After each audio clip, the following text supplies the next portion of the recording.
Assalamu alaikum, I'm Aisha and you're watching SAMAA News. Here are today's headlines.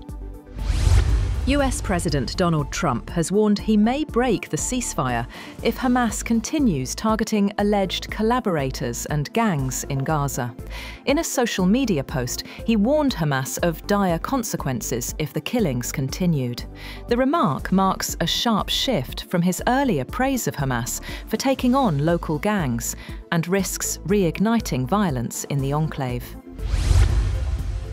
Planning has begun for an international force to go into Gaza to stabilize security in the Palestinian enclave.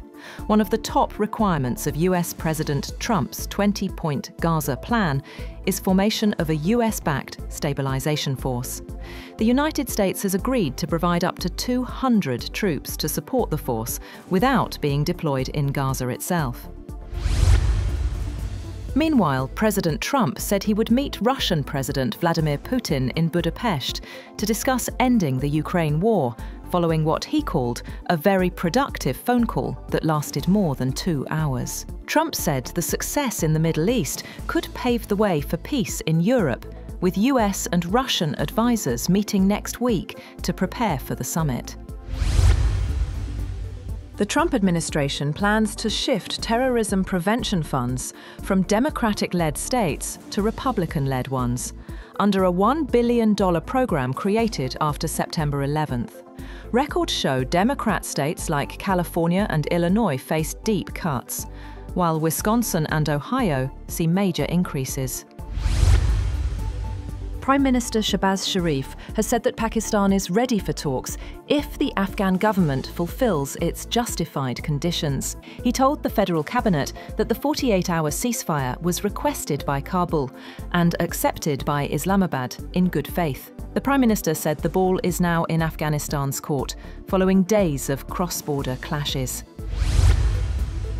Meanwhile, security sources have confirmed that the friendship gate between Pakistan and Afghanistan remains fully intact, rejecting the Afghan Taliban's false claims of its destruction. Officials say the Taliban damaged the gate on their own site and spread propaganda to mislead the public. Also, President Vladimir Putin says Russia will produce 510 million tons of oil in 2025, a slight dip from last year, but in line with OPEC+ targets. He confirmed Moscow's commitment to balancing global oil markets, while pipeline gas exports are expected to drop 10.7%. Putin said coal will remain vital and called for new support measures for the sector. US Treasury Secretary Scott Bessent says the federal government shutdown may cost the US economy up to $15 billion a day, a claim later corrected by the Treasury to $15 billion a week. Bessent told a news conference that the shutdown has started to cut into the muscle of the US economy. French Prime Minister Sébastien Lecornu has survived the first of 2 no-confidence votes, winning support from the Socialist Party after promising to suspend Macron's pension reform. The motion by France Unbowed fell short with 271 votes, below the 289 needed to topple his week-old government. Britain is facing a rising threat from hostile states, including Russia, Iran and China, while the terrorism risk remains huge, according to MI5 Director General Ken McCallum. He says there's been a 35% surge in people under investigation for state-linked activity, warning that these nations are increasingly using the same ugly tactics often employed by terrorist groups like Al-Qaeda and Islamic State. The European Commission has proposed 4 major defence projects, including a counter-drone system and a plan to fortify the EU's eastern borders by 2030. The roadmap reflects rising fears that Russia could target an EU member in the coming years. Leaders of the 27 member states will now decide which projects move forward. China has lodged a strong protest with the United Kingdom over its latest sanctions targeting Russian oil companies and several Chinese refiners and port operators. Beijing called the move unilateral and said it had made solemn representations to London. Also, China has expressed dissatisfaction over US President Donald Trump's threat of 100% tariffs on Chinese exports.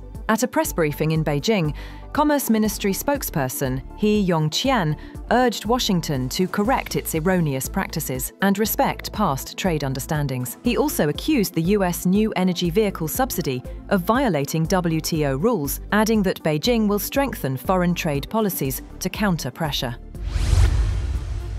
And the International Atomic Energy Agency has named a Chinese institution as its first Center for Research and Training in Fusion Energy. IAEA Director General Rafael Grossi says the new center at the Southwestern Institute of Physics will play an effective role in driving fusion research and development.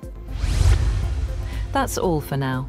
For more updates, visit www.SAMAA TV. Thank you for watching SAMAA News.